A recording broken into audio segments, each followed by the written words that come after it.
আইপিএলের মাঝপথে যুবরাজ সিং টি-20 বিশ্বকাপ 2024-এ কোন কোন দল সেমিফাইনাল খেলবে সেই চারটা টিমের কথা যুবরাজ সিং বলে দিয়েছেন এবং তার নিজের প্রতিক্রিয়া দিয়েছেন কি চারটা দল সেমিফাইনাল খেলতে পারে সেই টি-20 বিশ্বকাপে। তো এখন পর্যন্ত আইপিএল চলছে আর এখন পর্যন্ত সেই বিশ্বকাপের টিম অ্যানাউন্সমেন্ট হয়নি, কোনো দল তাদের প্লেয়ারদের টিম লিস্ট অ্যানাউন্সমেন্ট করেনি। তার আগেই সেই যুবরাজ সিং নিজের প্রতিক্রিয়া জানিয়ে দিয়েছেন এবং চারটা টিমের নাম তিনি বলে দিয়েছেন কি কোন কোন দল সেমিফাইনাল খেলতে পারে সেই টি-20 বিশ্বকাপে।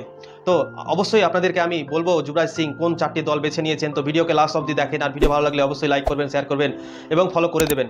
তো 1 নম্বরে তিনি রেখেছেন ইন্ডিয়াকে, 2 নম্বরে রেখেছেন অস্ট্রেলিয়াকে, আর 3 নম্বরে রেখেছেন ইংল্যান্ডকে, আর 4 নম্বরে রেখেছেন সেই পাকিস্তানকে। এই চারটা দলকে তিনি বেছে নিয়েছেন এবং বলেছেন কি এই চারটা দল সেমিফাইনাল খেলতে পারে সেই টি-20 বিশ্বকাপে। যুবরাজ সিং পাকিস্তান দলকে 4 নম্বরে রেখেছে, এটাই কারণ হচ্ছে পাকিস্তানের দল এবার দারুণ মনে হচ্ছে, কেননা খাস করে বোলিং অ্যাটাকটা পাকিস্তানের দারুণ মনে হচ্ছে। সেখানে আছেন মোহাম্মদ আমির, শাহিন আফ্রিদি, নাসিম শাহ, স্পিনারদের মধ্যে আছেন সেই সাদাব খান, ইমাদ ওয়াসিম, উসামা আমির। দারুণ বোলিং অ্যাটাক মনে হচ্ছে পাকিস্তানের, তাই জন্য পাকিস্তানকে 4 নম্বরে রেখেছেন যুবরাজ সিং। আর বলেছেন কি পাকিস্তান সেমিফাইনালে খেলতে পারে, কেননা পাকিস্তান দল সেই 2 বছর 2টা বিশ্বকাপ খেলেছে পিছে, সেখানে একটাতে ফাইনালে গিয়েছিল আর একটাতে সেমিফাইনাল খেলেছে, তাই জন্য সেমিফাইনালে এবার বিশ্বকাপে তারা খেলতে পারে, এটাই বলেছেন যুবরাজ সিং।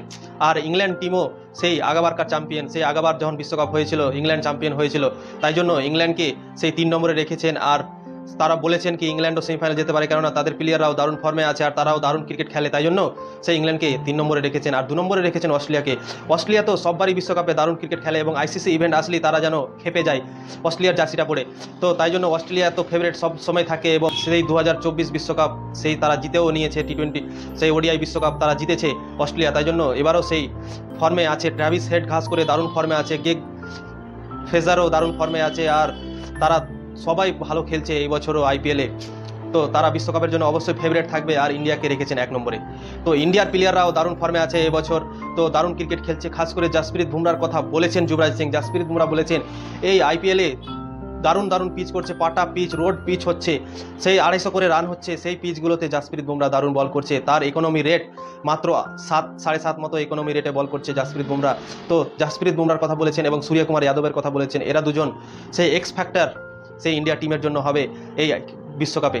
তো বলেছেন এরা দুজন সেই যে কোনো মুহূর্তে গেমকে চেঞ্জ করে দিতে পারে, এই মাদ্দাটা আছেন এরা দুজনের মধ্যে, তাই জন্য বলেছেন কি ইন্ডিয়া এবার ফেভারিট হবে। এবং ইন্ডিয়া যখন প্রথমে বিশ্বকাপ হয়েছিল 2007-এ, তখন ইন্ডিয়া জিতেছিল প্রথমবার ধোনির ক্যাপ্টেন্সিতে, তারপর থেকে আর টি-20 বিশ্বকাপ জিততে পারেনি টিম ইন্ডিয়া।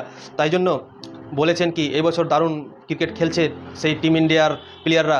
তো এবছর সেই টিম ইন্ডিয়া বিশ্বকাপ মনে হয় জিততে চলেছে, আর আমরা আশা করব কি বিশ্বকাপ টি-20 বিশ্বকাপ ইন্ডিয়া জিতে যাবে রোহিত শর্মার ক্যাপ্টেন্সিতে। তো দেখা যাক, বিরাট কোহলি, রোহিত শর্মা দারুণ ফর্মে আছে, সূর্যকুমার যাদবও দারুণ ফর্মে আছে।